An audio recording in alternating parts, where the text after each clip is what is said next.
don't blame you.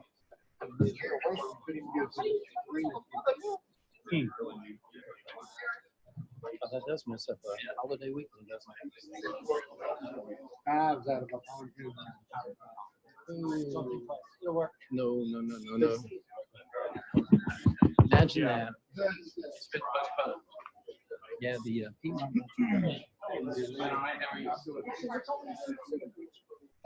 4 minutes. Set up over here, man. You can't move the cord. No. No, really. Learned that today. Jess said somebody ran over. I'm like, That's not what he would tell us if we do it. Probably. I didn't look I'm at like, it. Nate. Anything given to me right before the meeting. He here to. He said, Yeah, I believe that's what it is. Okay. Well, it's probably from the staff. Was that mail? Yeah, I said, I just got it. So I didn't even look at it. It looked dry, but Ladies and gentlemen, if anybody wants to speak on anything that's not on the agenda, Darcy has got a sign-up sheet right there. If it's on the agenda, we'll beg you to speak, but if it's not, you need to sign up. We still got 2 minutes, so continue to jabber. There you go.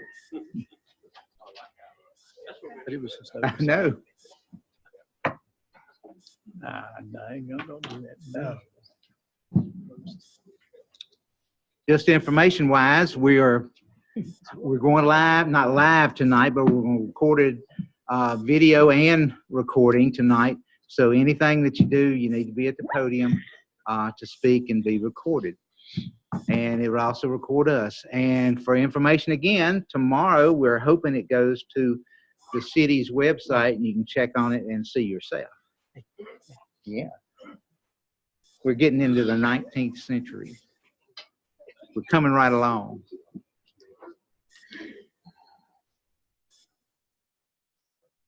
Don't quote me on tomorrow, by the way.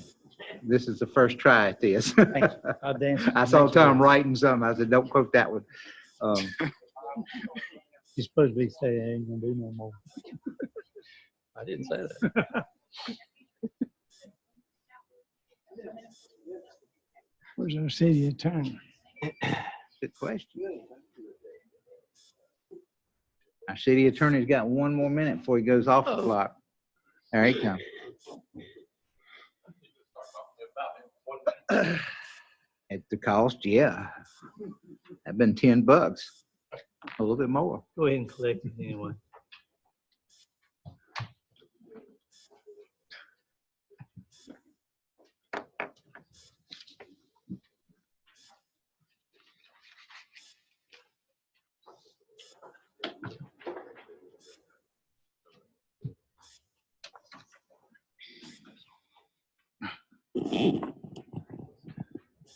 All right, ladies and gentlemen, it is 7 o'clock. We'll call our meeting to order.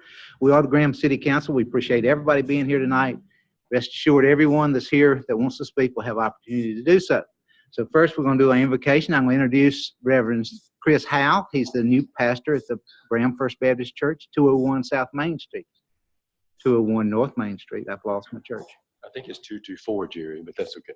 Okay. Welcome, To correct Chris. the mayor. Would you tell us a little bit about yourself and then do an invocation for us? Sure. My name's Chris Howe, as the mayor said, and thank you, council persons and Mr. Mayor, for inviting me. This is really nice. I got to meet several of you, and it was very nice to meet you all. I am Chris Howe.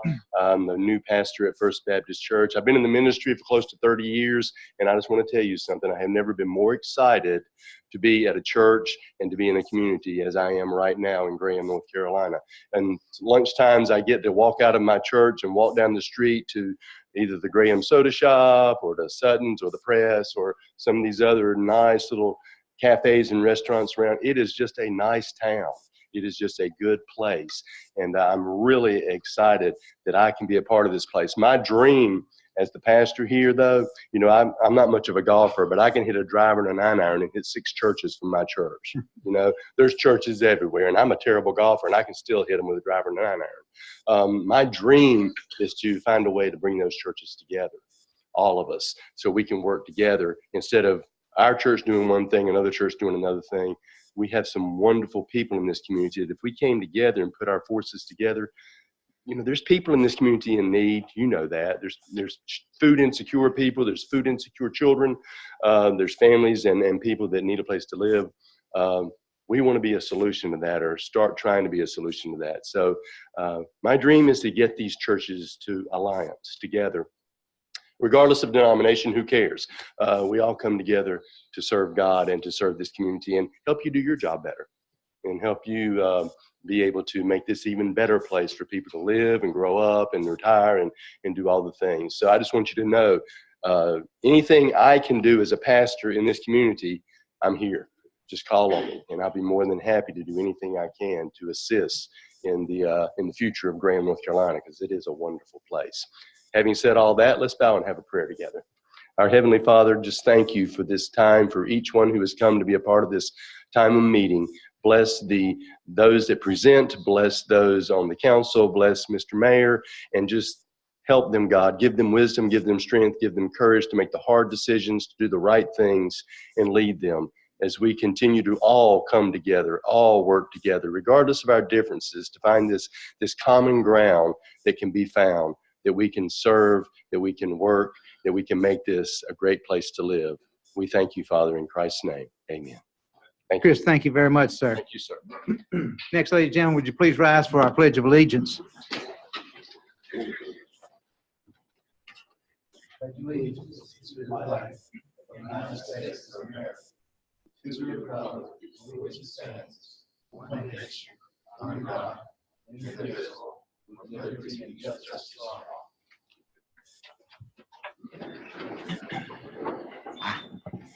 Next, ladies and gentlemen, we have Dr. Vanessa Coble. She's going to do the Appearance Commission Award for us today. Nice to have you here, Vanessa. Thank you. Good evening to all. I am Vanessa Coble, the chairperson of the Graham Appearance Commission, and I'm just going to give an update that stems from our calendar year, which is September last year up to May of this year, and our activities that we have taken care of doing. So first up is our most grand, and the event that we're most pleased with is the Business Appearance Grant, which is formerly known as the Business Beautification Grant. We received a total of 10 applications last year, which totaled $45,497.83. The work proposed from these 10 applicants was $111,079.64. But you only gave us $15,000 to work with. So we had a tough decision to make among these applications. So those awards went to Carolina Properties in the amount of $1,700 to replace second floor windows.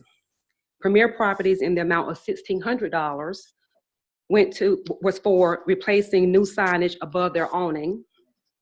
OT for Kids, Incorporated in the amount of $4,700 for a freestanding wall and freestanding wall sign. Farm Services, we allotted $2,000 to paint their east and west wall of their buildings. And lastly, we awarded $5,000 to GABA, Graham Area Business Association, for the new citywide banners, which now adorns our streets of Graham. So that was our $15,000 that you gave us to divvy up. Any questions about this? Okay.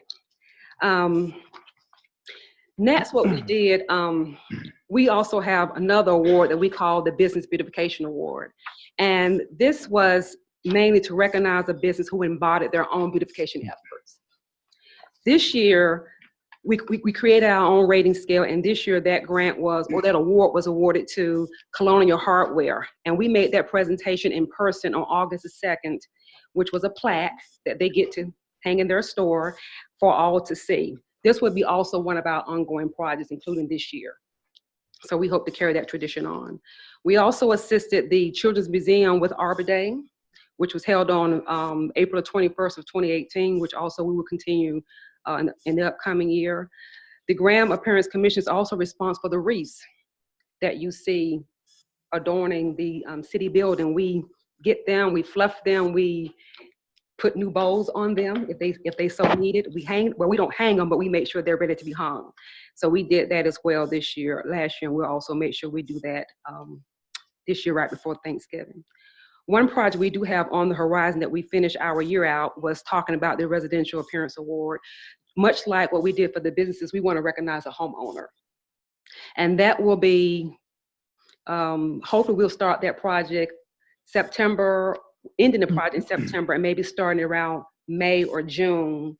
And what we would like to do, or what we discussed doing, was giving a homeowner who has a beautiful landscape, we would pick an area in Graham, so it could be Rogers Road one month and another area for the following month. And we would give them a $50 gift certificate along with a sign that would sit in their yard. And that sign will be transferred from one month to another, depending upon how many months we decide to do this. But also we have to have money to do this as well. So that kind of rounded out our year last year. And we'll start back on September the 17th, will be the first of our new meetings for this year. Vanessa, thank you for that report, and I want you to give a well done to the Appearance Commission for us. I will. Does anybody else have anything they want to say? Also, I think you've done a tremendous job this year, and we certainly appreciate getting an annual update. Yes. Thank you so Very much. much appreciate Thank you. Thank you. Thank you. Okay. Bye. Thank you, ma'am. Okay. Next, we have the 2017 World Tour. Daryl Peoples, if you would, Daryl. Thank you for being here, sir. Thank you, Mayor Peterman, City Council, staff, and wonderful citizens of Graham. This time I'd like for Chief Andrews to come forward, Mayor Peterman, like the Lions Club President Wilson Boyd, and also John Tate, Chairman of the Board of Deacons of Historic Providence Christian Church.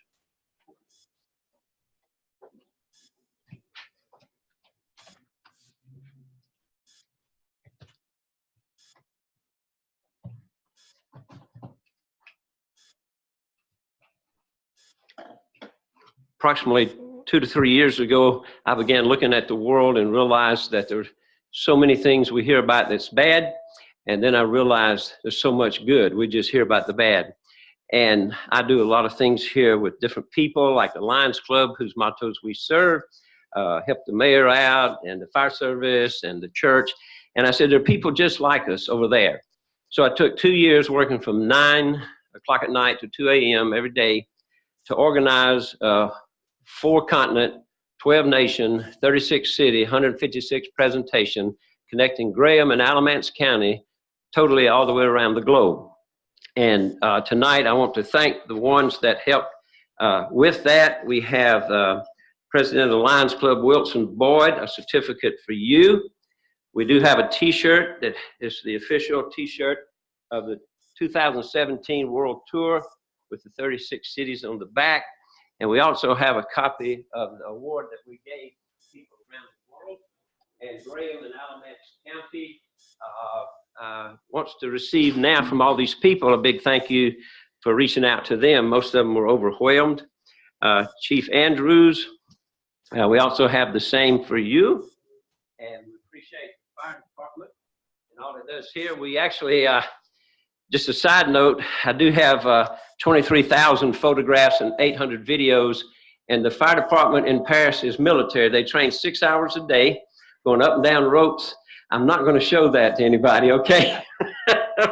And it's amazing over there. Of course, the rest of them are just like us. Jerry Peterman, the mayor, on behalf of the city and all the citizens of Graham, the citizens just like that around the world. And then John Tate from Historic Providence Christian Church, where Graham was organized. Thank you for your participation. I'd like now to let you know that I don't like talking with my back to people. We're going to have a short video. It's about 6 or 7 minutes long, which will finish out my little time here today. you can go to the website, darylpeebles.com, and there's a wealth of information there. There's a link to Facebook where I put about 3,000 pictures on there. And then you can send me an email if you have more questions. It's an amazing thing. A book will be coming out within the next year. That'll put these stories of the people that do so many good things around the world like here. And you'll see yourself in these people. And they were amazed that any community or group would go that far to tell them thank you and to honor them. And so you are a part of that as a citizen of Graham. So at this time, I want to give a big round of applause to these people for all their help. And the movie director, oh, Hal, I'm sorry. City Manager Frankie Manus. We have here, it's a short little concise collage of some of the pictures I took of key places around the world and the definition of where they are right here on the back. Thank you. That's the city in your office where you'd like to have. Thank you very much, and enjoy the very short fast. Don't blink. I'm putting 63 days in about 6 minutes. Thank you, Darryl.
No.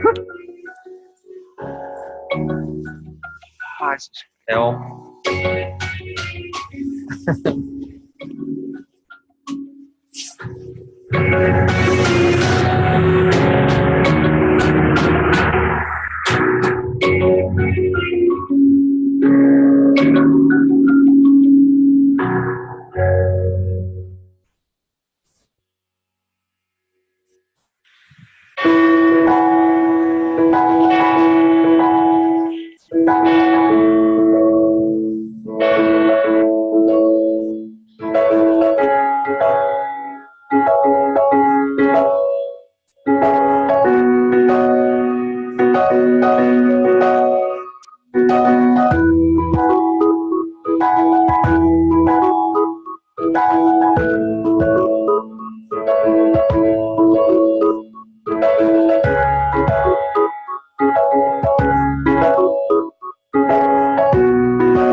the city of Hobart.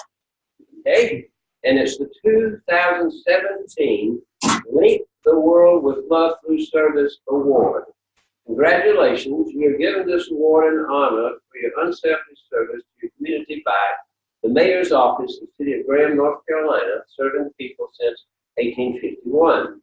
The world is a better place because of you and your service. And that statement is for the people of Hobart and the ones that continue to serve faithfully.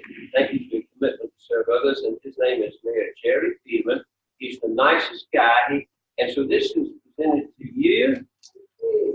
And Rhonda, you can take a picture of this. It makes you have character fortitude. And so this is for you. It says basically the same thing, but it's a bit different color. So you know that this is yours right here. And we hope you'll display that proudly as a reminder of that other people around the world appreciate people like you, that in your corner you're shining a light and you're doing things to make things better. And so we want to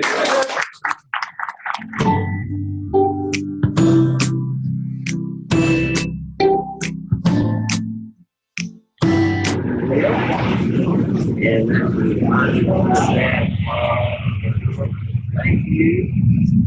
Thank you for working together. Real way. And that makes it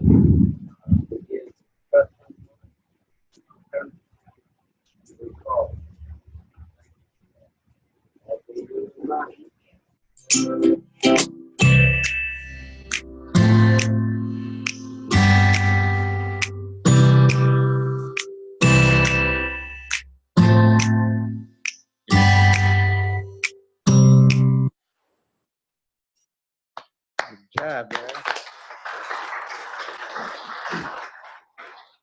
The gentleman he showed with the white hair was Darryl Peebles from Hobart. And he visited here a few years ago, and we enjoyed visiting him. Thank you, Darryl. We appreciate it. We're going to go on with our meeting now. Next, we have a consent agenda. A, approval of minutes, August 7th. B, the tax releases and refunds. C, resolution approving the City of Graham Water Shortage Response Plan. D, approve Alamance County Veterans Organization request to close 100 block of East Elm Street. E, approve resolution authorizing application for grant assistance from the state of North Carolina. And F, approve resolution authorizing application for grant assistance to the state of North Carolina for wastewater collection system asset inventory. Does anybody want to pull any one of A through F off the consent agenda? Mayor, I'd like to pull item C, please. Item C, anybody else? Then I need a motion to approve A, B, D, E, and F on the consent agenda. So moved. Thank you, sir. I need a second. Second. Thank you, ma'am. All in favor, say aye. Aye. Aye. All opposed likewise. I'll go to Councilman Kimry, the Mayor Pro Tem. What response on C? Thank you, Mayor. Frankie, just a question. In the past, we've changed our water agreement with the city of Mebane. How does that affect this? I know there's some particulars in there that we had to change, including your name. How does that affect? Does that put into effect that 150 days, 120 days, 90 days, a little quicker, being that we don't have the capacity we had at one time? Generally speaking, anyone that pulls from the lake adheres to our standards for water preservation. I would have to see what Mebane's ordinance says or water shortage response plan says, but I would bet it's pretty similar to ours. Okay. Generally, or in some cases, it's dictated by ordinance, and the state does review these plans for consistency and to make sure that they're sufficient. But it's relative to the overall capacity of the lake, not just how much we can withdraw. Well, you understand that, one time we had 70%, I think it was. Mhm. And with 70%, then if we initiated the countdown and said we're down to 150 days at this point, then that 70% would be taken into account, considering 50% that we're weighing in that's ours now in regards to the agreement we have with Mebane. Sure, we would. And I was just curious. Yes and no. Okay. So I don't know if I answered your question, but it's the overall capacity of the plant that we would be concerned with, and it can still process the same amount. It's just, this concern is over the availability of water to process. Right. So when there is a shortage or we're in a drought, then we would be the ones to set those standards in place to say we're down to so many days and these. And the Policy is first we're calls going we to- would make are to your bulk purchase customers such as Swepsonville, Green Level, and obviously Mebane. Obviously, Mebane. Yeah. Okay. Thank you. Any other questions for C? Yeah, just I had one if it was pulled. When's the last time, Frankie, we've hit voluntary stage 1 or mandatory stage 2? Oh, Just ballpark. 2007, 8, 9, somewhere in that time frame. Did we go to stage 2? No. In fact, we voluntarily went to voluntary conservation stage 1. We did not have a depletion of our lake like some others around the state were experiencing. But we managed. And generally, we're positioned fairly well in a regional capacity or in a Yes. state. Yes. All right, going to the floor, anybody want to mention anything on C, resolution approving the city of Graham's water shortage? What we're asking here is if we go on a water shortage plan, which we're stipulating, does Mebane, who is our partner, go with us? Does Swepsonville go with us? That's the question the Mayor Pro Tem had, I believe. Does anybody have any questions? Then I need a motion on C. So move, Mayor. Yeah, a Motion to approve. I need a second. Second. Thank you, sir. All in favor, say aye. Aye. All opposed likewise. Good deal. All right, next we go to old business. Public hearing, Roger Shugart, RZ 1804, request for Shugart Enterprises LLC to rezone property located on Rogers Road from residential low density R18 to residential high density R9. Aaron, I think you're handling this for us, please. Thank you, Mayor. This is a request to rezone the subject property from R18 to R9. The property is currently vacant, wooded, and under cultivation. This property was crossed by the proposed southern loop, which has subsequently been removed. The surrounding properties are zoned R18, R12, and R9. The total area being requested for rezoning is approximately 106 acres, and planning board recommended approval. Questions for the staff? Melody, please. Not at this time. Griffin. Yes, Mayor. Aaron, explain to me a little bit, and I'll tell you why in a minute, but Rogers Road is a DOT maintained road. Is that correct? Yes. And explain a little bit about what that means as far as not necessarily the maintenance, but down the road, if it needed to be expanded, what process, what abilities do we have versus what's in the state's hands? Well, basically, any project that we do pretty much in the city goes through our TRC, our technical review committee process, which includes NCDOT at the table. So they evaluate the project just like any of our departments do. And if they feel that it warrants any additional infrastructure or widening or turn lanes or a new light or anything like that, that's usually when it's caught and proposed at that point. So essentially, a DOT road is going to be looked at by DOT at TRC because they have that time to review it at that point. And this would go before the TRC.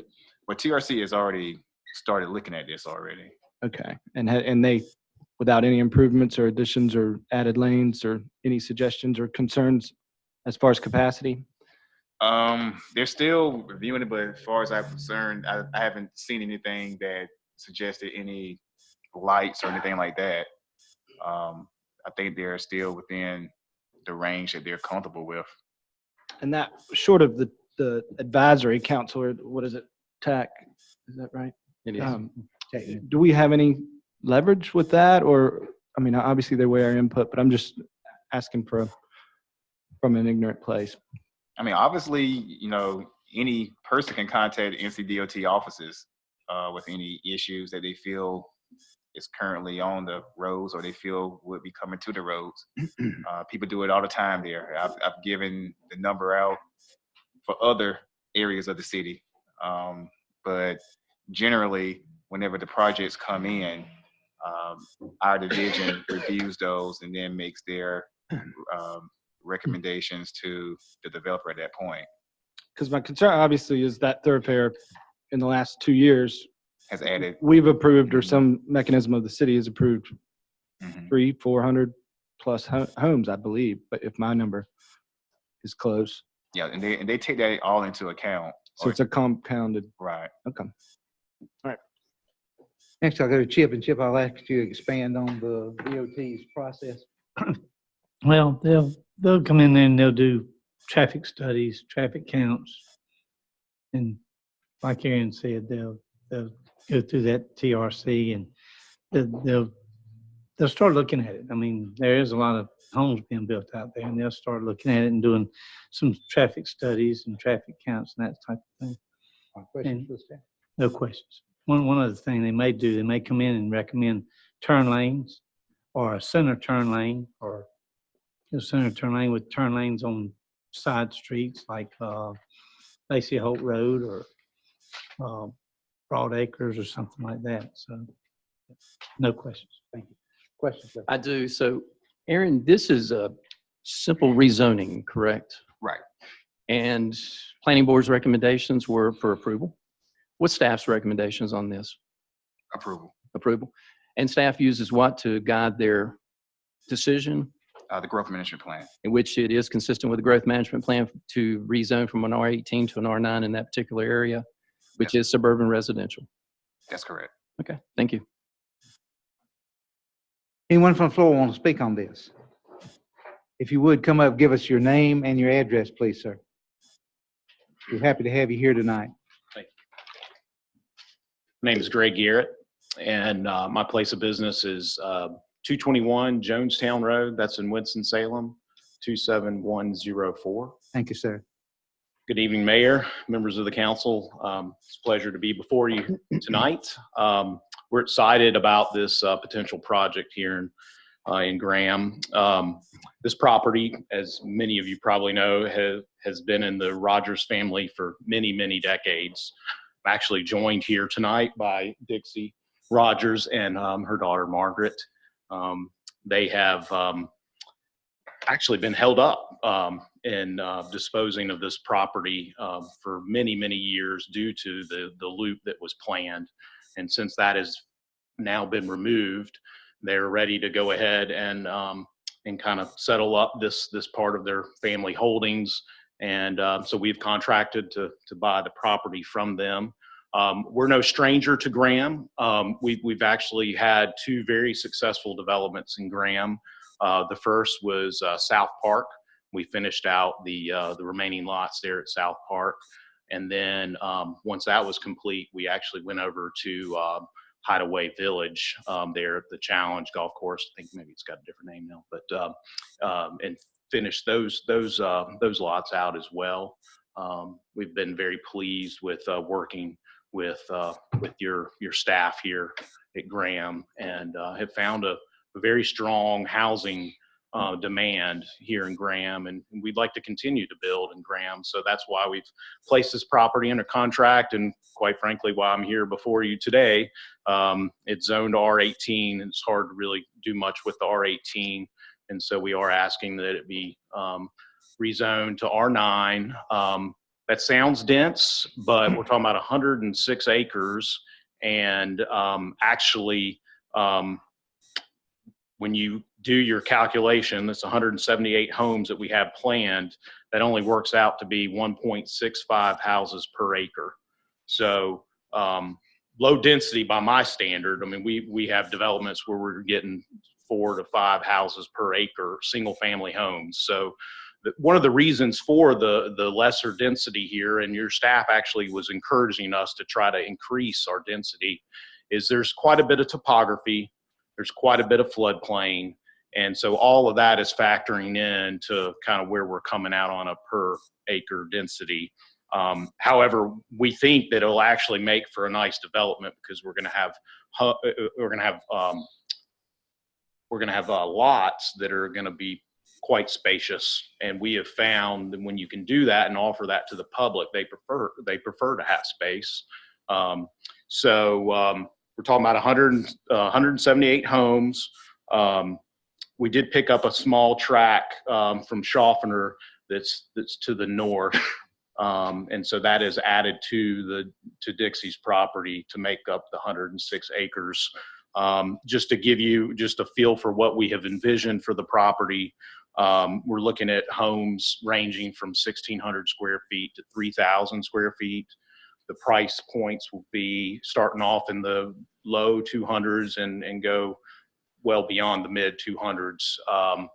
We're envisioning two different product types. Starting off with a traditional single family move up home where the family's getting big, need more space, want a yard. And so we'll start with that product. And then as we get into the property, we have a section where the lots are a little bit smaller, and we plan to do homes like we built at South Park, which is a lot of ranch and 1.5-story homes, and offer yard maintenance that the association would provide for those buyers. And we've done that all over the Triad and have really found a niche market there. There's just not many builders building that type of product for couples that are ready to get out of their big houses and downsize and be able to travel to see family and not have to worry about their yard. And of course, one level living for the most part. So really excited, done, marketing studies and it's all kind of indicated that there is a good demand for that. We're looking at over 33 acres of open space. That's not a requirement for this zoning. We're doing straight up zoning, but as it turns out, we'll have over 33 acres of open space. And so we're excited about the development and would love your support tonight so that we can make this community happen here in Graham. We do plan to, just as a side note, we do plan to come back with the annexation should this zoning go through. There was one of the sellers wanted to make sure everything got approved before we annexed. Mr. Garrett, would you mind answering questions from the council? Not at all. Start with Griffin, please. Yep. A question. Please. Questions, please. Even though this is straight rezoning, I'll reserve some of my questions that I'd like to ask you in regards to what you have mentioned a little later on. Okay. But when you went to the staff with this request to rezone this property, was the indication to you that this was the proper zoning and consistent with our comprehensive plan? Yes, they did. And staff did yes, inform they you of did. that? Okay, thank you. Yes. Melody, questions? No, sir. Thank you. Mr. Garrett, good luck. We're pulling for you. Okay. Thank you very much. Appreciate it. Anyone else want to speak on this? If not, we'll close the public hearing. Ms. Rogers, it's nice to see you, ma'am. Glad you're here. We'll close the public hearing. We'll talk about it among ourselves, and then we'll have a vote on it. What's everybody saying? Short discussion. All right. With that, I'll move the council to page 36 on your agenda and ask for a motion. Mayor, I move that the application be approved. The application is consistent with the Graham 2035 comprehensive plan. This action is reasonable and in the public interest because in suburban residential type, it would provide connected and efficient development. Thank you, Mayor Pro Tem. Second. Second. Thank you, ma'am. All in favor, say aye. Aye. All opposed likewise. Mr. Garrett, good luck. We're pulling for you. Yes, sir. Ms. Rogers, same to you, ma'am. Well, I'll say this. Come on up, ma'am, please. You might not know. It's microphone. Please come up so we want to record you for posterity. I just want to say we have made arrangements for about 40 acres to be farmland. And the people who are worried about too many people out there, there will be a nice 40 acres of tilling and you'll see the tractor going by. And also, I think on the lots, I look that, they look narrow, but they're as wide as they say they are. And they go all the way to the creek. And won't that be fun for children? Yes, ma'am. To play in the creek because it never is very deep anymore. Yes, nice to see you, ma'am. All right, next we'll go to 3B, public hearing approved resolution ordering closure of the unopened portion of East Parker Street. Aaron, you're handling this also? Yes, sir. The Ashley family is requesting the removal of a proposed roadway which bisects their land on East Elm Street. This portion of right-of-way exists only on the plat. It has not been constructed, nor does it provide service to excess land for anyone other than the Isleys. Last month, council approved a resolution authorizing the process to begin closure. Tonight, the requested action is to approve the resolution to close the unconstructed portion of East Parker Street. Question for the staff. Chip first, please. Aaron, the Isleys are the only property owners that touch this section of unopened roadway. Is that correct? Okay. Does anyone else along there, where would be the next connection be? Hopefully you can see, well, it doesn't go far enough north there, but really they're the only ones that are affected by it being closed. Okay, thank you. Yes, Aaron. So at the last meeting, I brought up the fact that if this did go through, all parties agreed to this and we approved this, that is a very difficult stub road if it was to be left in that condition, and the possibility of implementing some type of cul-de-sac so that traffic could turn around, or emergency vehicles who were accessing that road could turn around and get back out. Has there been any more thought given to that? We did look into it, spoke to our Public Works Department about it. Really wasn't any plans to do that at any point. It's pretty much, conversation was pretty much left at that point. It just wasn't in the foreseeable future to do that type of improvement. Okay. Because that would take place actually on the Isleys land, which is the two parcels that's right at the edge of where the stub road ends. But I noticed looking at tax records that that particular ownership has went into a null status. What would that mean? That's a good, very, very good question. I probably have to go to Keith on that one there. What would it mean for what? It to go into a null status. I don't know what that word means for the tax office. Yep. I assume they're paying their taxes on it. Well, even if they were not, it would not move ownership of the property. No. The only time I've seen that status, what is that? Do you have any idea what that status means for those two parcels at the end? Because last month when I checked that status, it was obviously an Isleys trust, or it was. And now it's in null status because we would need to incorporate a little bit of that land if we were to implement some type of cul-de-sac to get vehicles out of that area. On lot 3 there? Actually, if you go to tax records, it's lot 3 and the adjacent lot across the area there, which is kind of divided on tax records. But it's a null status. So Aaron, the Jordan property, which is at the very back of this proposed street extension, is Jordan property. It's in the ownership of Jordan Properties now. I noticed that on the plat here, there's a future pump station located there that would look to be to pump sewer up to Elm Street. How would that affect that property in regards to improving that property now that the ownership is no longer Isley ownership and Jordan ownership? If Jordan was to develop that land, would that pump station be detrimental to them improving that land? Well, I think it would be pretty difficult at this point for them to be able to do that. Now, unless Frankie can say that we're looking to do something like that in that area, I don't think we are. We are not, and if the property were developed, the infrastructure would come with the development of the property, right, usually by the developer. I'm not sure when this pump station was called out here or exactly the topography here, but in that area, some of the sewer flows to Graham and some of it actually flows to Hall River. Okay. That's a kind of a dividing line area there.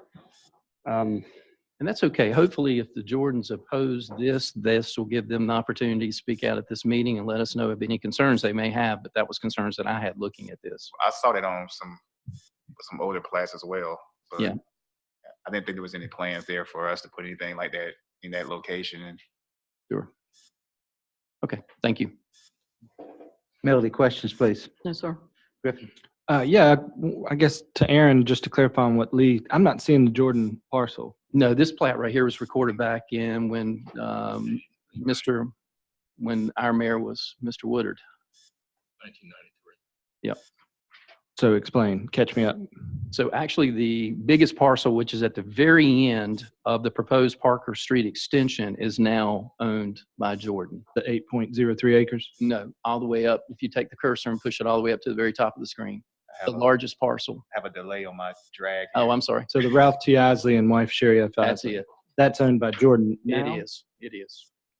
Well, that kind of leads to the question I was going to ask, and I think it's the question Chip was going to ask, and what Lee's kind of getting at, except in addition to the pump station. But I mean, this looks like a proposed road to nowhere. Does the proposal end at that parcel line that we're talking about right now, or does that proceed through that? At one point, it was going to go beyond that. But Was going to. Yeah, I assume so. I mean, it's probably going to connect on the other side of that property. But obviously, we're not looking to extend that road any further. Was this as far as it was proposed? Can we safely say that? Or do we know something on that? I Jordan mean, I'm not parcel. sure what mindset folks were at that time, but at one point, the idea was to extend that road through. I guess I just don't understand the mechanics of it. I don't want to leave another proposed stub that's not connected. I mean, are we sure this is clean? Might be able to help. Property owners can put proposed things on their plats without ever talking to us. Okay. The city may not even have a right-of-way easement, any legal document for this spot. And this owner, the Isleys back then, could have just dedicated a possible future along their own plat without even coming and talking to the city at all. So this may not, when you say proposed, it says proposed. It doesn't mean proposed by the city. It means proposed by the property owner, and they just put it on their plat. Okay, so it's a little looser than Yeah, I mean, I'm making it out to be. The city's ever planned to do it. They were hoping to. I assume I wasn't around and I was practicing law here, but I didn't know about this. Just because they put it on their own plat doesn't mean that it's been through some subdivision or approval status that you're paying for. But They just put it on their plat. but we've done our homework to say that it's not, as far as we know, it's not, there's not another problem area. This is just this request by this property owner. And the question from Councilman Timmer about the cul-de-sac, you know, if they had wanted to, you notice at the top there on lot number 1, there's no cul-de-sac up there either. There's no, That's why it makes me think it was, and so if they had wanted to develop this and stop the road there, and you went through your planning board, they would require a turn lane on their own property. And the same would be true down here, whoever owns the 23 acres. If they wanted to develop at the bottom end of that plat there, and it went through your plan department said, well, you have to put a cul-de-sac on your land, not on somebody else's property. So you give up their own property and not look for the turnaround on somebody else's property. okay. Just for information wise, Tommy Jordan is not here tonight, but him and his wife approached me and said they were in favor of this.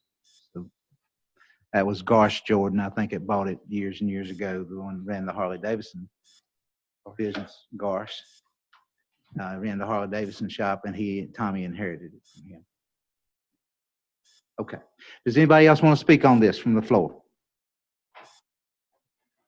If not, we'll close the public hearing. We'll talk about it among ourselves. Again, just letting you know that Tommy Jordan and his wife approached me. And That said is a they were- valuable piece of information. I appreciate you bringing that forward, because that was my concerns. I wanted to make sure the Jordans were aware of what was going on and that they didn't have any plans that this could affect them. Well, this has always tied them up because it had a right of way or easement, he thought, going through his property. Thought it was going to be there. You talking about the Jordan property? Yes. The easement's actually on the Isley No, it property. is, but he figured it had to go somewhere. Oh, you talking about the proposed street? Right. Okay. And it would cut him in half and make both of his properties unusable. Right. Lee brought up a very good point about a cul-de-sac. It'd be hard to put a cul-de-sac in there because you got to get some extra right of way and things. But one thing that we may want to do is, if you look at this plat where you're 60 and 2,300 foot of right of way there, Yes. we could step back inside there. You got 60 feet of right of way. Put a pipeline in the ditch and just gravel a turnaround in there for any emergency vehicles that had to go down there. They'd have a place to turn around. we could do that and just stub it right out to the right-of-way line. That may be something we want to consider. Because, you know, Are you suggesting we have Burke look at it? I don't have a problem with approving this, but I think that we should have Burke look at it and actually build a turnaround. It wouldn't be very much expense to do that. It's not a long road. I mean, the fire trucks, Johnny's here, the fire chief's here, but I believe he'll tell you he can back a truck out of there. Okay. I mean, if he can, I mean. Garbage truck is your main. Yeah. I mean, it would be awfully convenient. I'm sure Johnny will tell you, or the guy who drives a garbage truck, it'd be awful convenient to have a little stub out where he could just back in and turn that thing around and come out, instead of backing it all the way down the street and back into Elm Street. Yeah. That causes a traffic problem when you have to back into Elm Street. Actually, that's a longer street. I mean, I've been down that street and encountered that situation and had to back into a residential drive. But you said you did check with Burke and Public Works, and they were okay. But we didn't discuss any of the details that Chip's describing. I mean, didn't think about doing anything like that. But as far as putting out a cul-de-sac, I mean, could we do it? Obviously, Well, it'd be hard to put a cul-de-sac in because you're going to have to get right away. Unless Right. you go to the Isley's property, who's making the request. Yeah, you could probably, but you got to Right, The it would road take a does little more extend effort. to the very edge of you the got to property stub line. that out. Right. But to me, it'd be easier just to lay some 25 feet of pipe in the ditch and do a gravel turnaround. And that way it'd give us EMS or fire or garbage trucks or whoever, they could turn around in there and come out forward instead of backing out all the way down to back out Elm Street. And I can relay that to Bert. I mean, I don't have a problem approving it. I really don't. I don't either. I'm with you, Chief. but That was one of my concerns too. But if they think it's okay, I'm okay with that. I as think well. Bert could look at it. We could put a little turnaround. The state, we've done that before where there wasn't a cul-de-sac and just put a turnaround. John, we've closed the public hearing, but I'll invite you up to speak on this if you would, Johnny.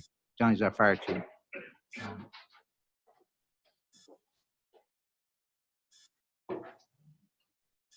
Appreciate you being here, sir. Thank you, Mayor. The only thing I could possibly add to this, I know we're talking about turning fire trucks around and everything, and it's nice, but being in Graham for many, many years, some of these dead-end streets or these stubs like that, you don't have a whole lot of traffic going through there. You've got commercial properties mostly in that area.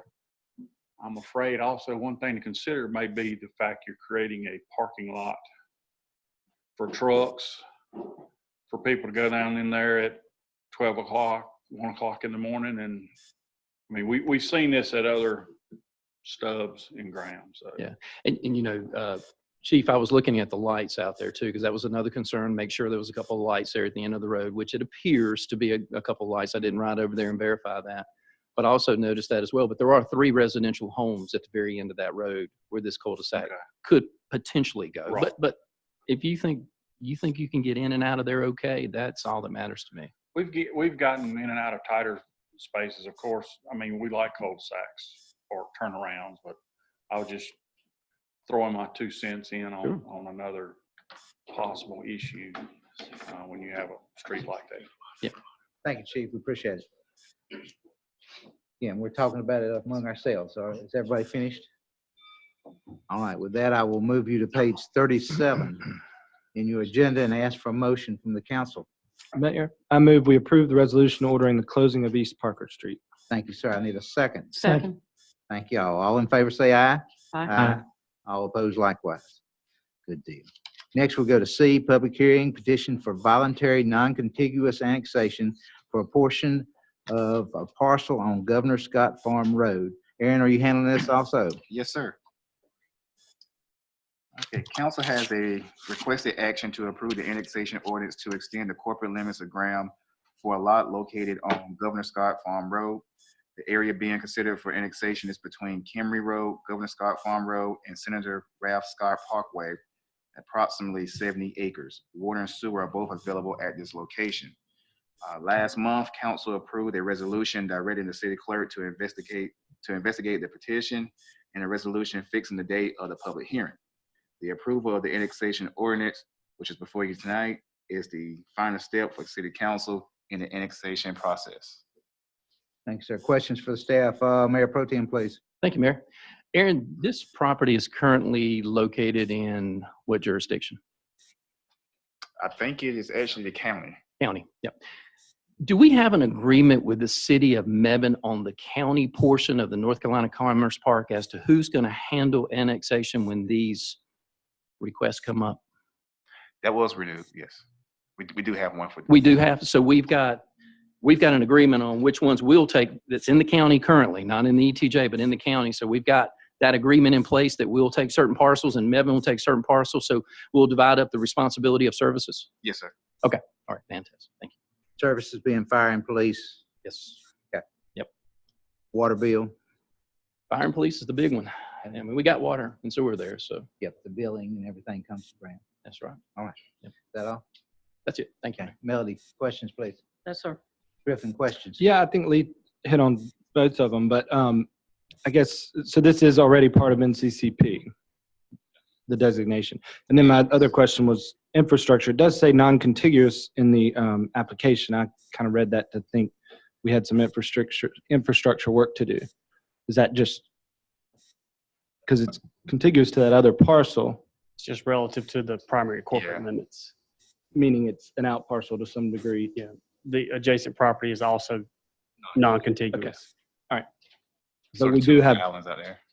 a fairly low hurdle to jump on water and sewer. The water sewer is right by the. Okay. Then, yeah, the non-contiguous thing threw me. Explain the non-contiguous and the percentage for the floor, please. Non-contiguous means it's not attached to the, not adjacent to the existing limits. What is our percentage that we can have? Is it 10% if I'm not 10. mistaken? It's 10%. Where are we with that 10%? Last time we checked, we were not close. Yeah, we have a lot of room, Okay. a lot of room. All right. Chip, question? No question. All right. Thank you. Now, anybody from the floor want to speak on this? Glad you're here, sir. Would you give us your name and address, please? Yes, I'm Buddy Seymour. My business address is 5603 New Garden Village Drive in Greensboro. Thank you for being here, sir. Yes, Mayor, council members, staff. I'm Buddy Seymour. I've been working with this property for a number of years. I've had a number of meetings with Frankie and Nathan and Aaron and others regarding preparation of this site for future industrial development. And we're interested in continuing to move forward with our plans. We've actually actively been out there grading on the site. This is a site next to Lidl Foods. And we look forward to support from you so we can move forward with our development. But, we're not ready to announce those specific plans at this time, but we're continuing to work on that. With that being said, would you mind answering questions from Be council? glad to. I'll start with Melody, please. I have none at this time. Thank you. All right. The obvious question we can't Took that one away, didn't it? All right, Griffin, questions. I guess I can ask the relationship between your business and Scott Mayer Properties 2 LLC, or can I? Yeah, that's on my customer and future business partner on the project. No questions. Lee. I was going to reserve this question to a little bit later, but I'm going to go ahead and ask it now. How big a facility do you see on this particular site? Well, we're preparing the site for a rather large facility. I'm not saying that's the size of the facility that'll be constructed right out of the gate, but it should support something close to 850,000 square feet. That's a pretty good size piece, yeah. All right, thank you. Mr. Seymour, thank you, and we appreciate it, and we hope you good luck with this. Yes. Thank you. Yes, sir. Anyone else from the floor? Then we'll close this portion of the public hearing. We'll talk about our sales. This was almost a no-brainer. Yeah, wish it was already constructed. But. Anybody got anything else you want to add to this? Okay. With that, I'll move you to page 59. Is that right? 59? Oh, I'm wrong. I'm sorry. Page 44. Okay. And ask for a motion.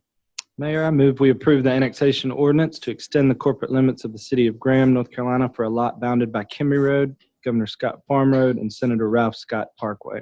Thank you, sir. I need a second. Second. Thank you, sir. All in favor, say aye. Aye. All opposed, likewise. Mr. Seymour, good luck with it, sir. We're pulling for you. Yes, sir. All right, do we need to approve the annexation ordinance also? That took care of it. Took care of it. Okay, so now we'll go to recommendations from the planning board. A is a public hearing, Rogers Springs, request by Greg Garrett, Sugart Enterprises LLC to create a new major subdivision. Aaron, you're busy tonight, aren't you, I Aaron? am. Well, we actually touched on this a little bit earlier, but earlier tonight, council approved the rezoning of this 106-acre property to R9, which is our residential high-density zoning. Greg Garrett with Sugar Enterprises LLC is requesting to construct 178 new homes. The property is within the suburban residential development type, which has a recommended density of 3 to 6 dwelling units per acre. This project has a density of approximately 1.6 dwelling units per acre. Planning board recommending approval. Staff recommends approval in conjunction with TRC approvals. Questions for the staff? I'll start with Griffin, please. You said, the last thing you said, in conjunction with TRC approvals? Right. Any TRC that requested approvals would be part of the approval. Changes? They're It's already been approved in the stage we see it, correct? There are still certain things that they're looking at, Okay. such as Bo, for example, maybe looking at something, and it may Bo's a be fine. something that gets approved after this meeting. So it's not necessarily a stamp, it's an evolving thing, the TRC approval, I guess. That's all I have for now. Different questions. Not this time. Lee, questions? I do. Aaron, explain to me TRC's concern with secondary access. Please explain that. Well, our ordinance actually has it that when you get to a certain threshold, I want to say it's 25 homes, that we have other accesses to allow for example, if there's a blockage on the one entrance, then you want to have another way to get in and out. So I know Bo has been working with the developer to make sure that we do have redundant access, also for any future development that may be happening surrounding this area, that they also will have the ability to be able to access our property as well. So those are some of the conversations that our fire department has had with the developer.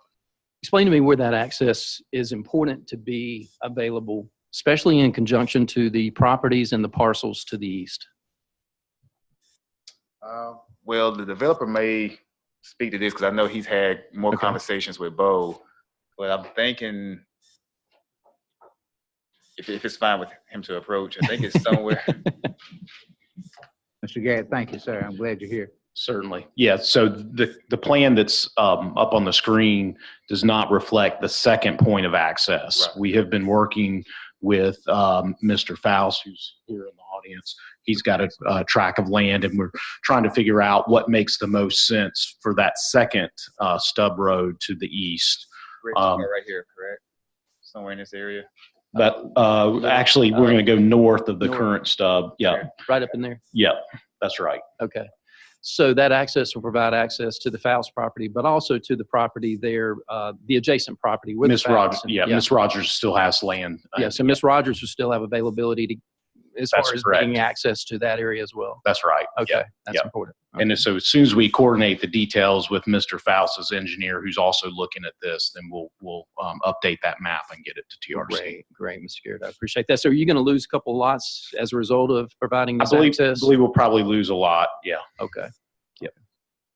And I noticed that the planning board approved this with TRC approval, and those two factors being involved, that's one, provide additional access to the property, and two, get the final approval from TRC on all the other conditions.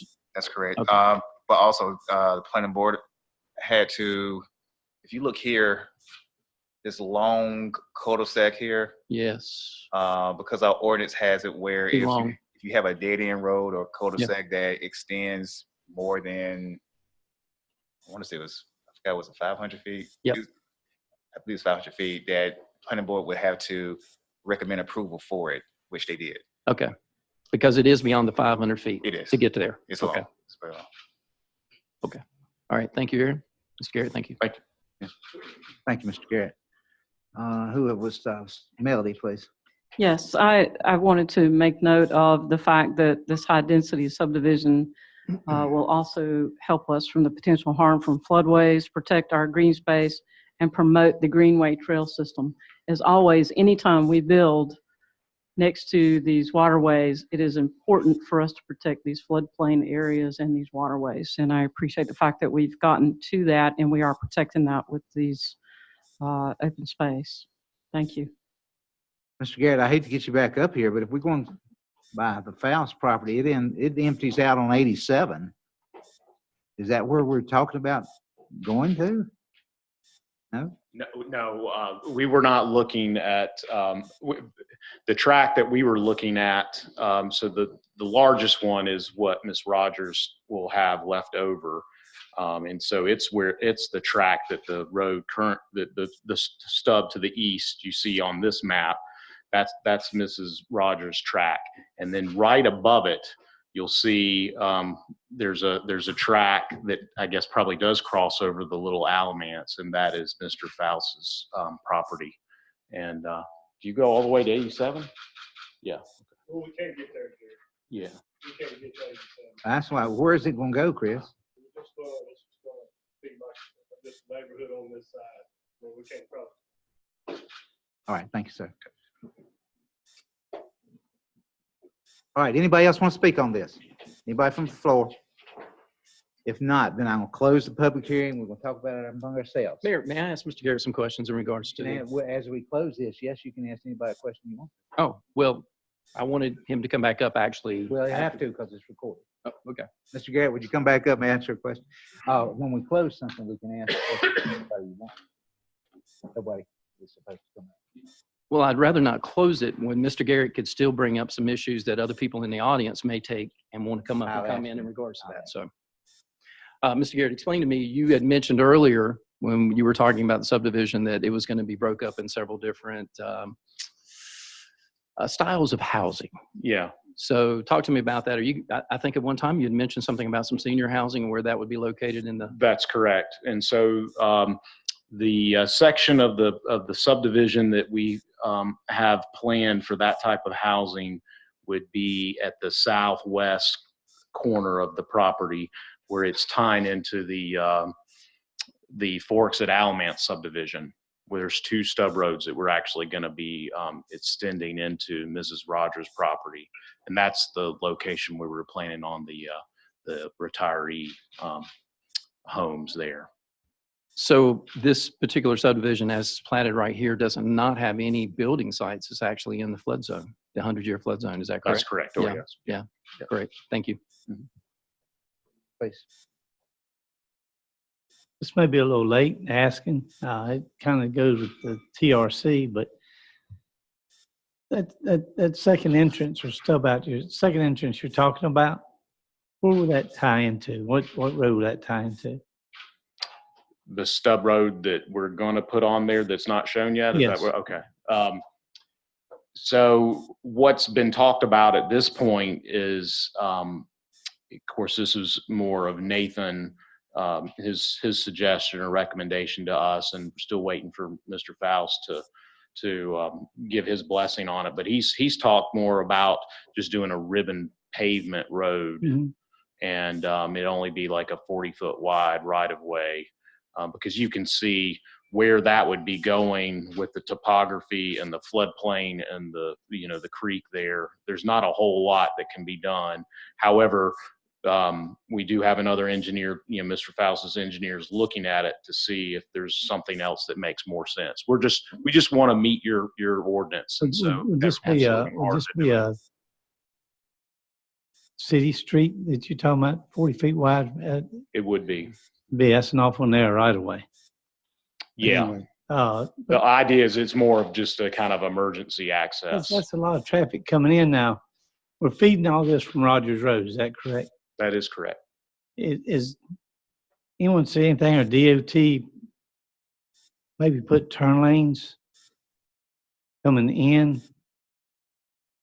So when our project is developed, there will basically be 3 points of access onto Rogers Road. You have the one that you see with our map, but then the subdivision that is to the west, the Forks at Alamance, they actually will be extending Macy Grove into their subdivision in a future phase. Plus, they have their current entrance. So you'll actually have 3 points of access onto Rogers Road. I do anticipate some type of improvements That's that's going what to I be was getting at, required some- for our, yeah. our tie-in to Rogers Road. Okay, I didn't know if that had been brought up yet or not, but I would think that'd be a good idea. Yeah, I'm relying on the experts, but I'm expecting that to Okay. come up. Yeah. All right, thank you, sir. All right, thank you, sir. We appreciate it. So, did that stir anybody to speak from the floor? Come up, Chris. Let us have your name and address, please, sir. Chris Faust, 1851 South Main Street, Graham. I think some of y'all confused. The reason Greg don't want to do it, and I don't want to do it neither, but they want 2 accesses is something in the fire code, The recommended fire, the recommended fire code, yeah. not the set in stone. That's right. But that's what they're asking us to try to do, and that's what we're doing now. Chris, is that state or is that city? What is it? Well, it's a state law, but it hadn't been adopted, but I think Graham uses it as their guide. So we're not really going nowhere with, you keep asking, where's this going to go? All we're doing is creating a loop. It'd be nice just to keep that street that's going in there, and then whatever we design, that we'd have a couple accesses, but we're just out that one part access due to floodplain. And well, that's basically it, just floodplain. It's a very difficult site. Anybody got any questions for Chris? I do. Chris, would you be satisfied with the conditions set forth by the planning board as long as you know there's access provided so that we don't block out development of a parcel of land in the future? Would you be satisfied if it was approved with conditions? Yeah, that's that's all we're asking for. Sure. For the part that Ms. Rogers has, which Right. may be farmland, and mine may stay farmland, it may not be feasible. But if it ever gets improved in the future, we need to be able to get access. That's right. Yeah. We need 2 accesses to comply with the fire code. Sure. Thank you, Chris. All right, now we're going to close the public hearing. We're going to talk about it among ourselves. What's everybody think?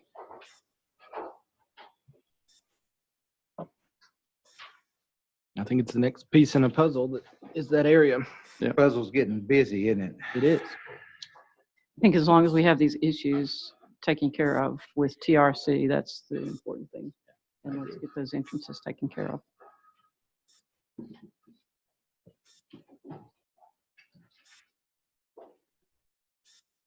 Anything else?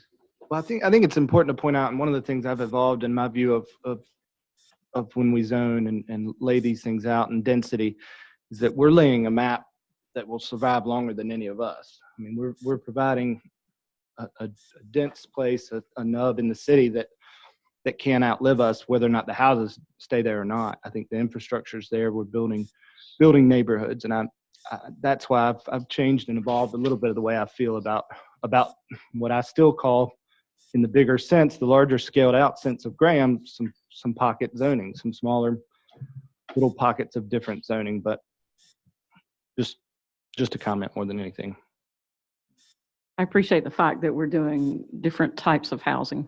I do too. And that we're not stuck like on that. one thing. I think we're attracting several different markets when we do that. And I think that's smart on our part. Are you ready? Yep. Then I'll move you to page 59 on your agenda. Mayor, Yes, sir. I move to recommend approval with the following conditions. The final site plan must be submitted to and approved by TRC before a building permit and/or certificate of occupancy will be issued. Second, secondary access must be provided to the properties to the east in a manner approved by the TRC. This application is consistent with the Graham 2035 comprehensive plan, and this action is reasonable and in the public interest for the allowing a high-density subdivision in this location and removes households from potential harm from floodways and protects green space and promotes a greenway trail system. Thank you, sir. I need a second. Second. Thank you, sir. All in favor, say aye. Aye. All opposed likewise. Mr. Garrett, Mr. Faust, Mrs. Rogers especially. Good luck with this. We appreciate it. Okay. All right, next we go to B on recommendations from the planning board. Public hearing, Governor Scott Road, request of William Seymour to initiate zoning upon property located on Governor Scott Road. Aaron, you're handling this also. Yes, sir. Again, it's another item that we briefly touched on earlier. Now that we've annexed this parcel into the city, we need to zone it. The recommended zoning for that property to keep it consistent with the area, or where the area is going, is I-1, which is our light industrial zoning. Thank you, sir. I'll go to Chip for questions from the staff. No questions. Lee, question. Yes, thank you, Mayor. Aaron, how close or where are we at on implementing an overlay district to take care of zoning issues in the North Carolina Commerce Park in the future? I'm not sure we've had much discussion from a couple of years ago. I know that was touched on. There was a meeting that was supposed to be scheduled to discuss some of this. Never came back around. Obviously, we're willing and ready to speak about that. Yeah, because obviously this is the North Carolina Commerce Park. This is business and industrial, and yet we're having to rezone a parcel that's in this park. That overlay would make sense. It seems like a conversation that we need to have. You're absolutely correct. Okay. All right. Well, thank you. Any more questions, sir? No, I'm good. Thank you. Okay. Melody, questions, please. No, sir. Griffin, questions. Could you explain what an overlay would do to this NCCP? Well, I mean, this area is pretty much where we're putting a lot of effort and money into. A lot of big fish will come to this area, so you want to make sure that what you have there is, you know, in some keeping of an idea of what you would like to go there. Your industrial uses. I mean, nothing against a car lot, but you wouldn't expect a car lot to locate out there. So you're just trying to protect the properties out there to sort of fit what your mode of what the industrial park would be. Okay, that makes sense. But I just assumed there was something like that if it's deemed a part of the NCCP. There's no restrictions. Well, the park is just an identified area. Essentially, that's what it is. Makes sense. All right, with that, anyone from the floor want to speak on this? Come up, Tom, if you would, please. Thank you for being Mr. here. Chairman, just, Mr. Mayor, just to get a clarification on the overlay district, as I understood it from the beginning, the residents in that area were assured that they would not automatically or by fiat be included as an industrial development. It's up to each property owner to decide whether they end up selling for an industrial purpose or some other purpose. Good. I'm hearing a little conflict in terms of the overlay being something that would require a certain kind of business, which my understanding was those residents had been assured would not be the case. And it will not. Okay. Good question, though. Anyone else want to speak on this? What Tom's asking is, will the overlay affect a homeowner out there? If we did overlay, it was just something we brought up in talking. It's not in planning. Exactly. You want to come up, sir? No, sir. You're fine. I don't think he does, do you? Okay. All right. No one else wants to speak, then we're going to talk about it among ourselves for a second. What does everybody think? Okay. Yeah. Then I will move you to page 64 on your agenda and ask for a motion.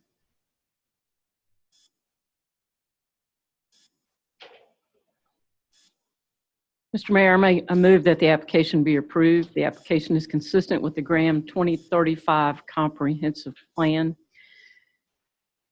Thank you, The ma'am. action is reasonable and is in the public interest for the following reason.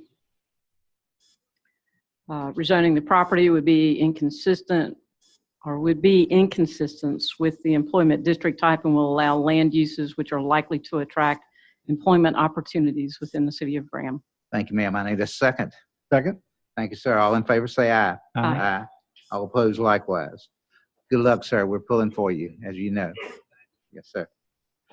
All right, next we're going to public hearing, Elm Street CBD, request from Haywood Simpson to rezone property located on 206 East Elm Street. And I will go to Aaron again for this. Thank you, Mayor. Sit down for a second, sir. Let me get the staff report. I'll get the report from here. Just sit down here in the front, Mr. Simpson, if you would. Don't worry, I'll be real quick. This is a request to rezone the property at 206 East Elm Street from B2 General Business to B1 Central Business. The property recently burnt down and was listed as a total loss by the insurance company. The stated request is to permit the property owner to restore structure to similar footprint. By rezoning this property to B1, it would allow the structure to be built within the footprint it was prior. Staff is also requesting to rezone the city's parking lot at 200 East Elm Street, which is the adjoining property, to B1 as well, to provide continuity of the downtown zoning district so that we did not have gaps along that stretch. Planning board recommend approval. Thanks, sir.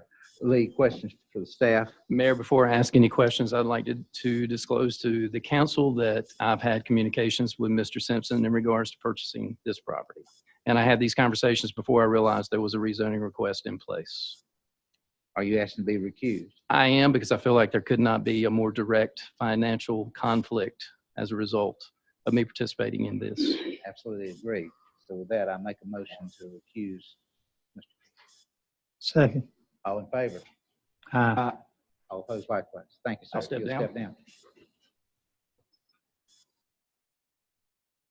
Thank you, Lee. Questions for staff? Melody, please. Not at this time. Griffin. I don't think so. No, sir. Then I'll ask anybody who wants to speak. Mr. Simpson, now is your turn. Thank you for being here, sir. Thank you. I think Aaron said it better than I did, if I could, but the problem is the front building is a total loss. And because of the zoning laws, because the whole building is in non-compliance, I can't rebuild it. So that's the reason I'm asking for an easement or change the zoning to B1, which then I can build a building on it. Yes, sir. Would you mind answering questions from the council? Absolutely not. Chipper asked. Just one quick question. You have the building that burned, then you got a smaller building over here facing it to the left of it. Do you plan to tear that down, or what are your plans? Are you going to leave that there? I don't know yet. That building was damaged, but it can be restored. So it kind of depends on what I got to do with the top building. If I can't use the top part of the lot, I may have to try to expand the back building. So it all depends on what you all let me do. Okay. No further questions. Thank you. Melody, questions, please. No, sir. Griffin. Yeah, I guess you're calling one, the big building that's closest to East Elm Street. Is that correct? Yes. Okay, and then there's a elongated rectangle at the top of that parcel. That's correct. And that's the one that was a total loss? No, the front The big building. building. Yeah, okay. Okay. Originally, it was 206 East Elm, always. I bought it in '82.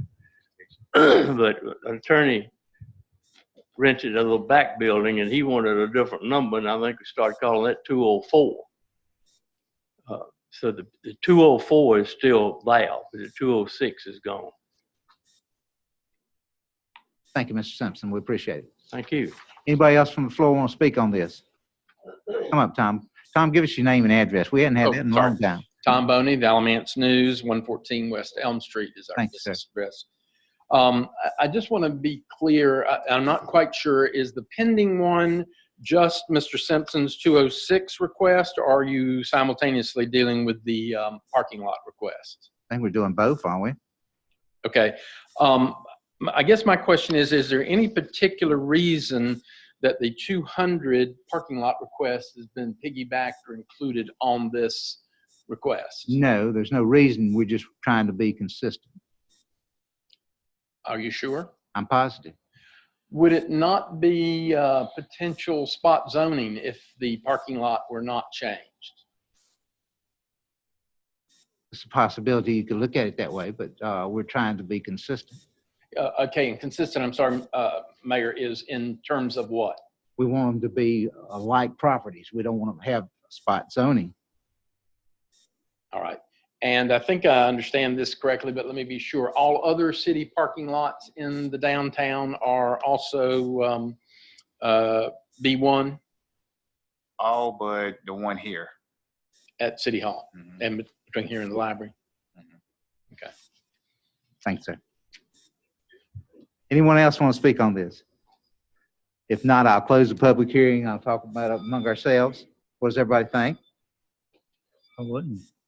That's a good question. So as we, that is correct, as we approve this application, we are approving the city parking lot as well. Yes. Are there any other implications that we're not thinking about? Historic district, or I don't know of any. I'm looking at Frankie, but you too, Mayor. I know. This would only change the underlying zoning. The historic district is an overlay zoning. So you would have to go through the process of rezoning to add the historic overlay district. Parking lot, I would argue, probably isn't historically significant unless there's something buried under it. And chances are there's going to be a newer structure built, if anything, on the subject property that initiated the rezoning. I think it makes sense. Everybody else all right? Then I'll ask you to move to page 69 on your agenda, and I ask for a motion from the floor. Mr. Mayor, I make a motion that the application be approved. It is consistent with the Graham 2035 Comprehensive Plan. Thank you, ma'am. I need a second. Second. Thank you, sir. All in favor, say aye. Aye. All opposed likewise. I'll invite Mr. Kimry to come back up. Mr. Simpson, good luck, sir. We're pulling for you. Thank you, Lee. I appreciate it. All right, next we will go to D, public hearing. Mr. Mayor. Yes, sir. Could I just make a comment? Please after do. the fact? Just as a concern, I raised this at the planning board meeting. Aaron described it as the twofold request, this previous item that you dealt with, as Mr. Haywood Simpson's request for one parcel and the city staff's request for the other.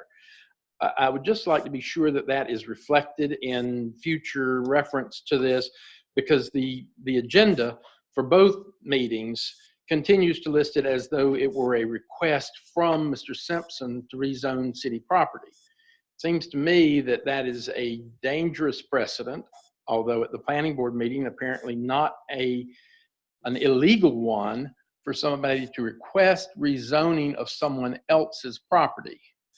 And so I'd just like to be sure that he did state it tonight as a city staff recommendation for the 200 location, the parking lot, versus Mr. Simpson's for 206. But I'd just like to be sure that is specified. I'm sure Mr. Simpson didn't show up one day and say, let's rezone your parking lot. Well, I thought so too, Mr. Mayor, but I was concerned because at the planning board meeting, that's the way it was listed and described. And frankly, that's the way it's still described on your agenda. And so that's why, but it was not described orally that way. And I just like to be sure that the written record reflects the description rather than the way it is put on the agenda. I think you're looking for an underlying something. There is none, really. We're not going to give up parking places for some sort of reason.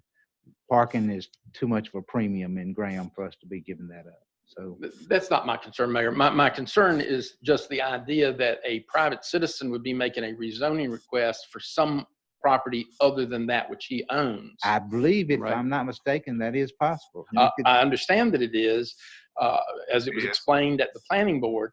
I think it is something most citizens would be surprised to learn, and certainly would be astounded if someone did it to their own property from somewhere else. Exactly. And so, and I would think, I can't think of an example that the city has done that or allowed that, even if it is permitted. And I just think the city obviously would be cautious about entertaining those kinds of requests. It actually happened twice tonight. Yeah, It yeah, happened with Sugar property. It did. And it happens all the time, Tom. Say again. Happens all the time. Because you're not going to purchase property unless you can go through the rezoning process. Now, almost every time you get But the you're approval speaking of of a that. contingency. Well, yeah. Contingent purchase. And you have the Is that what you're yeah. drawing the analogy to? Yeah. Both the subdivision and the industrial property tonight Right. were the request for rezoning came from someone that was not the property owner. But it's contingent on a purchase that's a part of the new owner's request. But that's an agreement that the city is not party to. I understand. To me, that is quite different from asking for something on behalf of the city parking lot. I mean, by your analogy, the assumption would be that Mr. Simpson is in fact buying the parking lot, which he's obviously not. Yeah. But legally, I think Keith will bear with this. I could ask to have the property that you own. Exactly. rezoned, and you'd have to defend it. Exactly. And yet that kind of thing, I think, again, most regular citizens would find very high-handed and surprising. I don't think that's analogous to the two that you dealt with earlier, in which clearly the owners of the property want to sell the property to the proposed use. I mean, they're not very good comparisons, true. But if somebody wanted to mess with you, they could just do it. I understand. And again, I would caution that that's not good practice, and one I would assume the city would not move toward in most cases. In all cases, I would think. Okay. Thank you, sir. One more point of clarification. Spot zoning is not illegal. No. So Mr. Simpson did not have to include our parking lot. He did not have to initiate it, nor did the city have to initiate it for his rezoning to go through. It just makes sense to provide continuity in your zoning districts. There's no one planning to change the use of the parking lot. It just makes sense to continue that district further down the street, as it seems as if it's going to develop that way. But it was staff initiated. It was just an effort to maintain consistency in your zoning districts, to clean it up ahead of time, in other words. I think the only question is obviously the timing of it. It didn't occur to the city apparently in any previous time to make that request. It occurred when Mr. Simpson is making his request. There was no need to, because there was no gaps.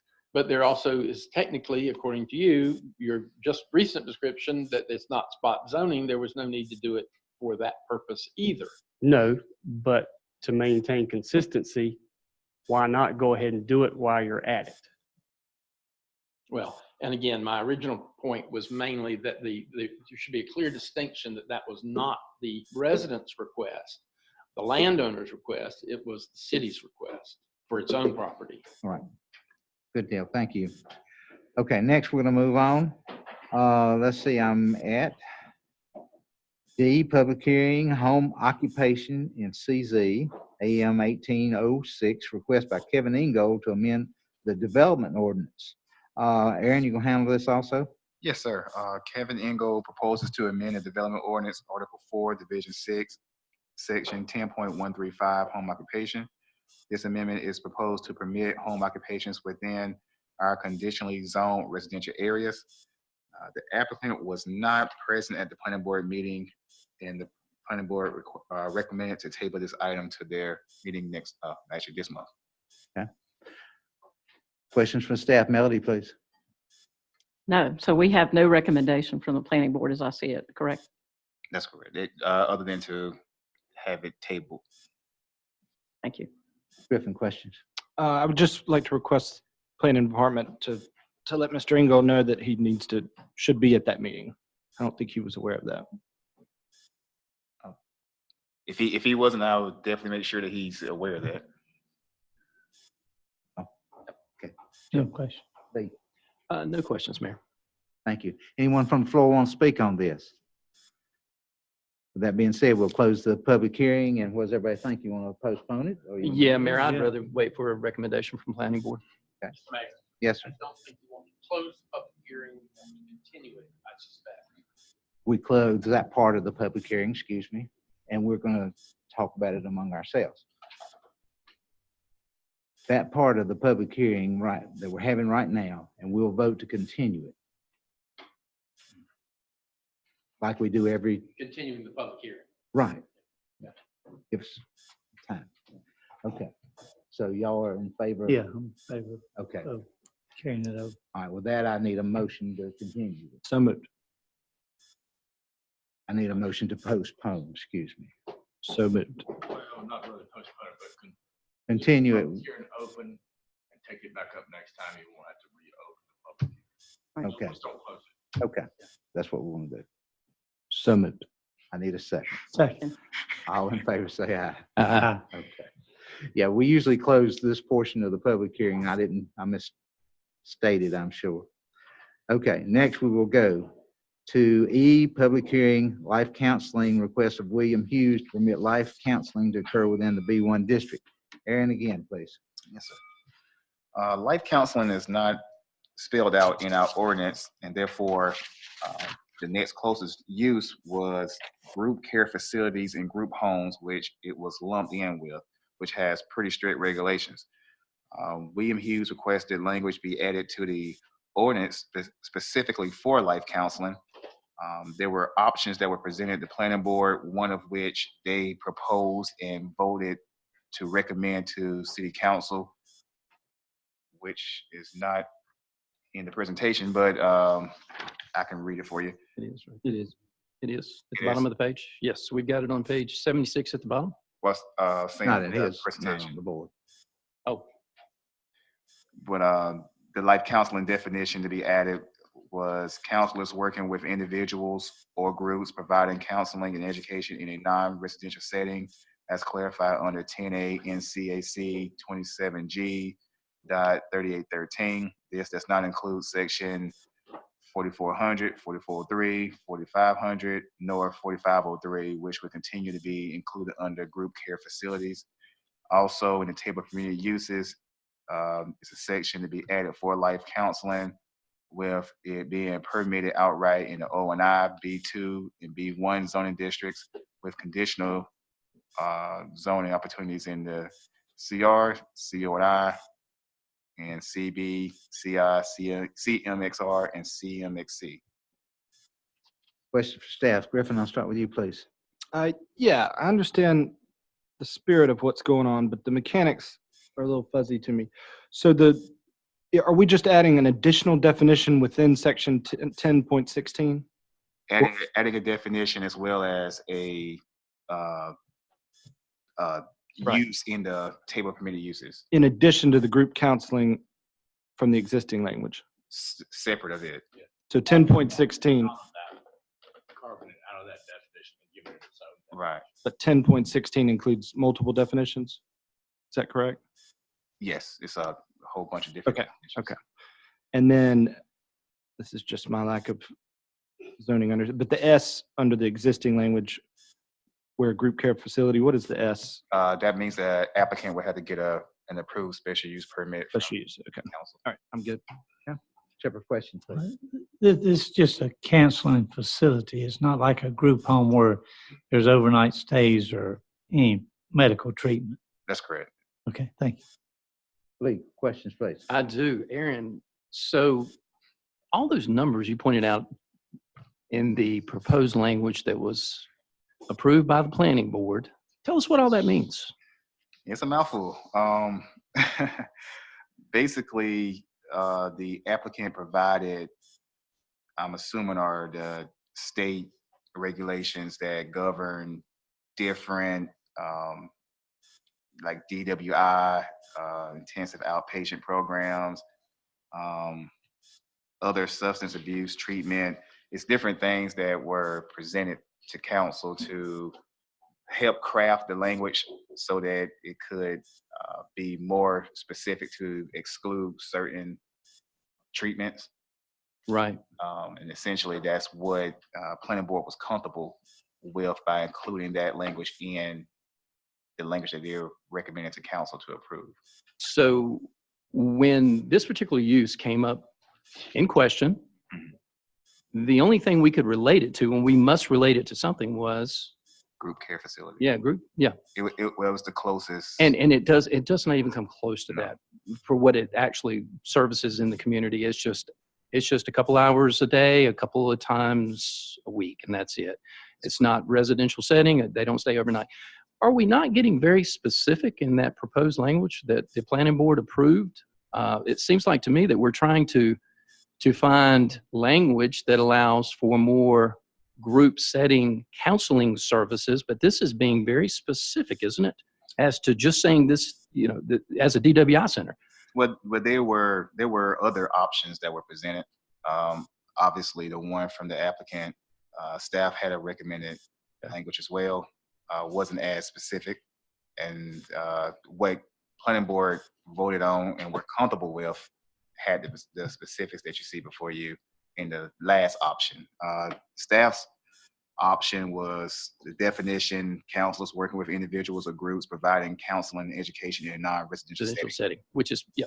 So according to the approved language by the planning board, if a psychiatrist holds group sessions in B1 or B2, then they would not fit under that proposed language. Would that be correct to say? Depends on what they're talking about, I suppose. Well, that would be very difficult to determine. It would be hard. Yeah. So if you've got a life coach operating in the downtown in a B1 or B2, or B1 being in the downtown, that wouldn't fit under this definition either, would it? But it would fit under the proposed language from staff. It would fit under staff's. Staff's was broader. And it would take care of groups meeting in a B1 or B2 in a professional setting, as long as it's not a residential setting and they're not staying overnight. Correct. It's office, institutional, B2 and B1. That take care of civic groups that may meet occasionally at the B1 in downtown and do it on a regular basis as well, wouldn't it? Thank you, Aaron. Yes, sir. Melody, questions, please. No, I think we just got them answered. Thank you. Okay. Griffin, I asked you. You did, but I got one more. Ask. So on the fly, the planning board obviously didn't point to these 0.44, 0.4403, 0.45, 0.4503. If they did, I'm impressed, and within the state statute. So was that based on guidance given to staff to find these? Actually, it was presented, if I'm not mistaken, by the applicant to them, which they then looked at and came back at the next meeting and said these are the ones that we would like to not include in the definition. So essentially, they had time to look it over. Gotcha. And come back. And these were more tailored to specifically allowing the DWI counseling service usage? Correct. They're your treatment outpatient program. What were the concerns of the planning board of allowing that they? Well, I mean, I could tell they weren't comfortable with certain treatment programs being in the downtown. No one was specific, so I mean, I can only assume. Yeah. No more questions. Since Griffin asked Sorry. another question, does that stir No any question. Lee? I'm good. Thank you, Mayor. Melody, you all right? I was actually there. I think that a couple of the things were sexual harassment or sexual, had to do with sexual things and drugs. So I think that was just the bottom line of they were trying to eliminate things other than DWI offenses. I think that we may end up coming back to this if we are so specific with that particular wording that they gave us. I think we're going to be looking at something else. And I'm not so sure we want to do that. Okay. With that, I'll close this portion of the public hearing. I'll go to the floor. Anybody want to speak on this? Just as a point of clarification, if I'm not mistaken, part of the issue that the planning board dealt with in between the first meeting and the second meeting was sort of more intense DWI kinds of treatments that the pending applicant nor others in the city are doing, and that therefore the applicant was willing to restrict that would not be allowed.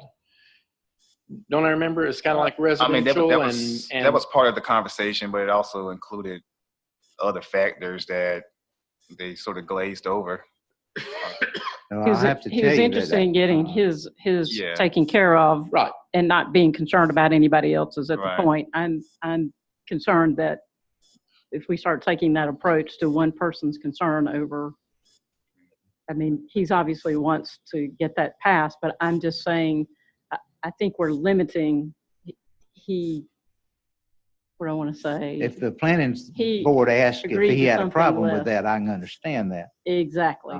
Well, but in fairness. He's trying to get it approved, so he's going to say what they want. Well, in fairness to the meeting, I think the applicant was interested in the DWI issues that affect him and was willing to restrict the DWI issues that don't apply to him. He did not get into all of the other potential restrictions.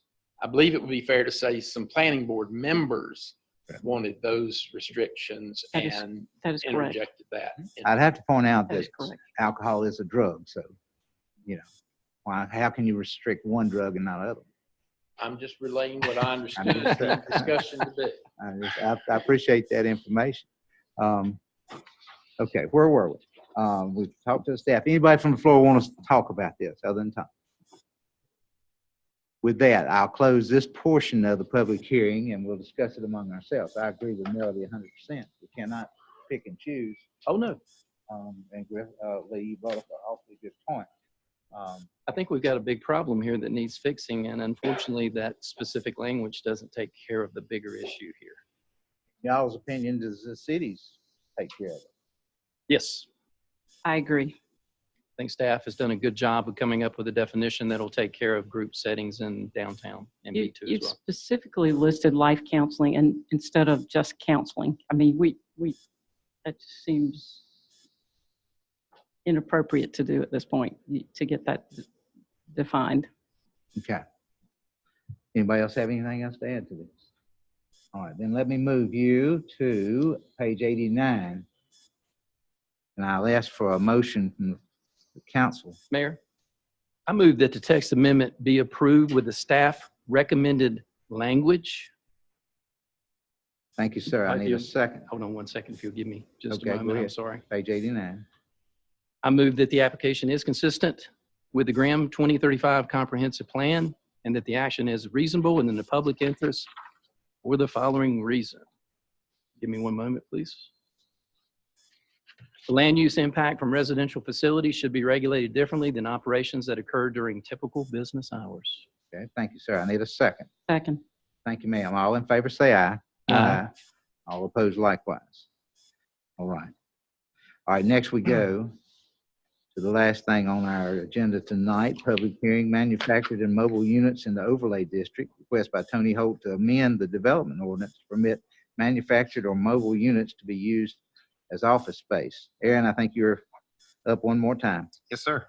Tony Holt has requested a change to the development ordinance to permit manufactured or mobile units to be used as office space for his location at 327 East Elm Street. Our current regulations in our overlays prohibit manufactured and mobile units except for temporary use during construction or for storage of materials during construction. Since the planning board meeting, the applicant has requested to table this item until June of next year to determine how they would like to proceed. Questions for the staff. I'll start with me. Would this not allow anybody to put a mobile home or a manufactured home, any lot on in the overlay districts that's permitted? We'll open it up because right now we don't allow them as it's written. My second question is, have we ever allowed somebody to postpone something for 6 months? 10 months? Yeah, that's a great question, Mayor. Y'all asked a question. Chip asked a question. No, you've done very well. You've answered my concerns as well. Kind of answers my question. So. I mean, when you table a matter, you table it for 30 days. If you postpone something, you put, I think, undue stress on staff. We'll have to keep up with the request. We need to either just wipe this one away, make a decision on it, And when the time comes, they can put in another request at the time. There's only a 6-month delay. If you voted down tonight, it's only a 6-month. That's right. In 6 months, they can come back with the same request. They can file the same request in 6 months. And he's asking to postpone it for 9 months. So he's got plenty of time. Oh, I absolutely agree. Absolutely. Does anybody from the floor want to speak on this? If not, I'll close that portion of the public hearing. We talked about it among ourselves already. I think we're ready to vote on this. Page 97, and I'll ask for a motion from the council. Mr. Mayor, I move to recommend denial. This application is not fully consistent with the Graham 2035 Comprehensive Plan. Thank you, ma'am. I need a second. Second. Thank you, sir. All in favor, say aye. Aye. All opposed likewise. Now we have issues not on tonight's agenda. Nobody signed up to speak, but I will poll. Anybody want to say anything tonight? And I thank everybody for being here. Aaron, anything else? You've been awful talkative tonight. No, I think I'd be quiet from now on. Okay, I'll go to Frankie. He hadn't said anything. No, Aaron has been Dan Schulman tonight, and I'll play the role as Dick Vitale. Thank you, sir. Keith, anything? That's a good analogy. Not for me. Darcy? Melody? No, sir. Griffin? Yeah, briefly, I was gonna mention it if it was pulled from the consent, but I saw that the Veterans Day request included the street closure, which I supported, but not a parade. Do we anticipate? City takes care of the parade. Okay. The police chief will process parade application. But that won't come doesn't through. affect So that's planned as normal. All right. I'm good. Jeffrey, anything? No, sir. Anything else? No, Mayor. Brian, I want you to tell us about tomorrow's event at 4 o'clock, please. Yes, sir. And anything else you think you need to mention? I will just do one thing and get on home. Tomorrow afternoon at 4 o'clock, the story walk will be, I guess, officially opened over at Goldie Street Field. Alamance Burlington School System, City of Graham has installed the story walk, which is simply around the walking track, the perimeter walking track at Goldie Street Field and Graham Middle School. And it's a project spearheaded by United Way through a grant from the Carolina Panthers that funded the infrastructure that's going to be there. So the name of the book is, I think, Dino Football, which I think is a throwback to the Carolina Panthers funding of this project. Again, tomorrow at 4 o'clock will be the ribbon cutting. Hope you guys can attend. Thank you, sir. I appreciate it. Certainly. Let me ask Frankie about the Uptown employee. Have you hired? Actually, Aaron has hired a downtown development coordinator. Mary Fawcett will start on the 17th or thereabout.